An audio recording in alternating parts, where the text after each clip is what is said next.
Okay, nina bingi byempulidde. Waliwo ne mukwano gwange mbadde njogera naye mu America yenga ngamba nti oli azze kusaba butuuze bwana. Nti family ye yasooka wano empapula zibadde zibulako ye. Zibadde zibulako ye. I need to nisimanyi kituufu kyakyo kikirimu. Oyina mukwano gwo mu America agambye ki? Nze ya angambi nti mwami Kyagulanyi ali mu kusaba butuuze mu America. Ayagala katabo k'abasajja. Abantu bangi balwanyisiza government za bannakyemalira nga bali mu exile era ne bazisuula. Katuukirize kaakati nti kale yagenze mu exile, kisoboka okubeera mu exile n'asuula government ya nakyemalira? Kisoboka olw'ensonga history atulaga kyali kibaddewo. Omwaka gwa 1994 eyali omulwanirizi ow'eddembe mu ggwanga lya Tunisia nga bwe tulina kati Kyagulanyi bamuyitanga Muhammad Monsef. Ben Ali yakwata Muhammad Monsef n'amusiba emyaka 8 mu treason, ku musango gwa treason oba kulya mu nsi olukwe. Mu 2002 Muhammad Monsef bamuta ng'ekiboneza akimazeeyo ne bamusibira mu makage nga bamuggyeko buli kiwandiiko wano weetegerezeewo bulungi. Passport talina yadde akawandiiko naako. Naye ekintu ekyabadde mu maka ga Kyagulanyi okuba nti yatolose nga ne security emuliko kyatandikira mu Algeria mu Tunisia. Mu 2002 ng'omusajja bamusibidde mu maka ne security weeri. Wiki emu besanga ali ku address nga bannamawulire mu ggwanga lya France nga France International emuteeseeko ali live. Ne beewuunya era kigenda okuzuuka nga mu ba security bennyini abaali mu government ya Ben Ali mwe muli abaamutambuza mpaka okumufulumya eggwanga. Mu 2002 mpaka 2011 yasigala alwanyisa government ya Ben Ali naye ng'asinziirawa mu ggwanga lya France Muhammad Monsef. Mu 2011 okwekalakasa okwasula government ya Ben Ali Muhammad Monsef era ye yali komando w'okuntikko. Yensonga lwaki government bwe yamala okugwa n'akomawo era ne bamulayizanga president. Jamu ekyokuyiga gwe mutemubeera bajega ng'abo osanga mbidde alina amaaso manene naye tegamuyamba kusoma byafaayo abitegeere. Ebiseera ebisinga abimala ku bukoowe na bisige tebamanyi. Nkuwa history. Mu 1977 omulwanyirizi w'eddembe yali asinga amaanyi wano ku muliraane Zaire okulwanyisa gavumenti ya Mobutu Sese Seko bamuyitanga Laurent Kabila. Ku Laurent Desire Kabila. Tata wono Kabila yakafa. Kabila bamukwata ne bamusiba emyaka 7. Bwe bamuta 1978 naddukira mu Exile mu ggwanga lya TZ. Eyo Kabila gye yasinzira mu TZ n'avaayo n'ajja nawane Kampala wali Makinde gye yabanga ng'alwanyisa gavumenti yani ya Mobutu Sese Seko mpaka bwe yagisuula 1996 era n'afuuka president. N'abeera nti akyusa n'erinnya ly'eggwanga eryo okuva mu linnya lya Zaire agifuule Democratic Republic of Congo. Nkuwa abantu abalwadde balwanyisa bannakyemalira nga bali mu Exile naye era ne basobola okukwatagana n'abantu abali ku ground bannansi nga beekyaye ne bafuna obwetwaze bwabwe.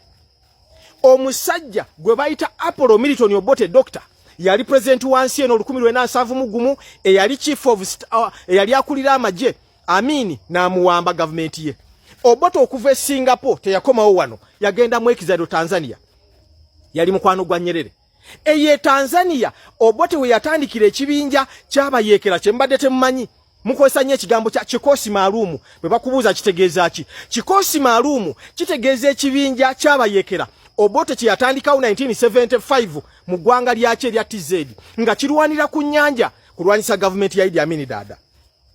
Obali balwanyi bakuki era baafuna amaato 5 agalwanyisa agamarini agalwanira ku nnyanja nga n'ogumu ku mulimu gwabwe gwali gwakukukusa mwanyi kujijja wano Uganda okubanga bagitwala ebweru. Obote n'abalwanyi bonna bafune ssente kikosi maalumu era oluvannyuma Obote ne basobola okusuula gavumenti ya Idi Amin Dada nga tali wano. Omusajja kati saawa eno omufuzi afuga ensi eno bamuyita General Yoweri Kaguta Museveni.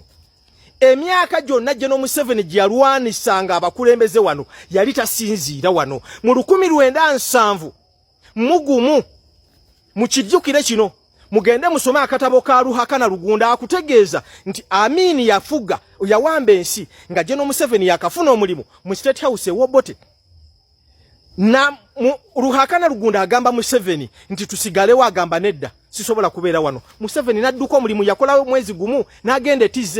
Okubeera kwa General Museveni TZ kwe kwamutuusa okuba nti abaana be abasinga Amini abaana be abamu yabazaalira TZ abamu Sweden. General Muhoozi Kainerugaba yamuzaalira TZ buli omu akimanyi. Abaana abalala Obote bw'ajja mu buyinza Museveni okulwana olutalo lweruweero yali tasinziira ate TZ yagenda Sweden. Family ye gye yali nga bavudde ate ne Nairobi. Kati oyagala kuntegeeza nti ebyo gwe olina amaaso manene nnyo ani ono Mbidde naye amaaso amanene tegakuyamba kulaba byafaayo bisome. Befuula kati saawa eno abalumirwa ennyo Kyagulanyi bennyini be tubanya abalabe kati befuula saawa eno abatamwagalyako ddala be balumirwa lwaki tali mu ggwanga. Waliwo bayigalulume oweruwero wamulabye nga ayogera fete government tetugambangako nti emunoonya ajje wane mukwate. Government yali esoosa okugamba nti Besigye bamunoonya nga tebanamukima Kenya era Besigye okuva lwe bamukwata okuva Kenya kati myaka 2 mwe abagamba Kyagulanyi ajje mujja muyamba nga bamukutte mwakolawo ki. Kakati fe tuli omujiji abamanyi nze ogwange Henry Maganda Matia Kyolo tudde ndi munamawulire kuba wabyafaayo ebitu supportinga gwe omuntu wenna alaba video eno omulimu gwo ogusooka guli gumu ku repostinga message eno abantu baffe tebagwamu ssuubi bategeere nti Robert Kyagulanyi Ssentamu ne bwe kale ne bw'aba nti agenze mu Exile fe abali ku ground nga tumanye ekyokukola buli omu tusobola okufuna obwetwaze bwaffe. Kubanga ebyafaayo byonna biri ku ludda lwaffe. Desire Kabila nkutegeezezza nti yatuuka n'okudda mu Congo n'akyusa n'erinnya. Kati bw'obeera ku bantu abajega nga Mbidde yasooka kwesimbawo 2006 emakindye ne bamukuba akalulu. Mbidde n'agenda ne yesimba 2000 mu by-election e Kalungu ne bamukuba akalulu.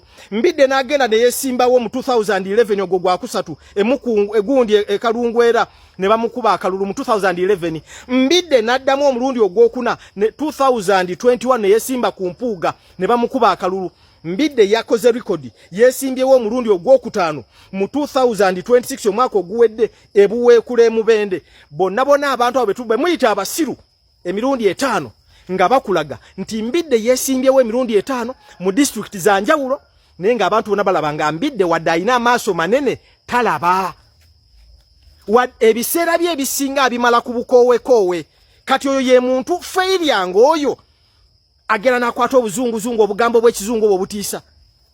So temuwuliza bajeganga abo bonna abajega kye baliko kwogera bigambo bino bakume mu bantu Kyagulanyi dedda abantu bagwemu essuubi no.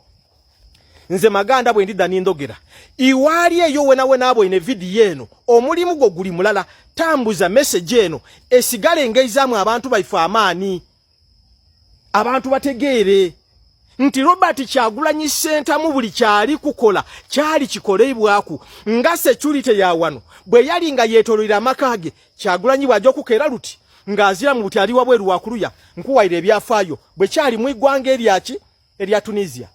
Beni Ali yali akidi nti Muhammad Monsef amumaze yajja okwekanga ngali kwogera alikuwa dressinga bana mawulire mu iggwanga lya Tunisia amini lya France yajja okuva mu France nga aira mu iggwanga erya Tunisia nga parliament emaze okumulonda ngani nga president yabafuga ekisanje ekyo nebye byafaayo. Tambuza message nize Heno Maganda Matia Kyolo tudde.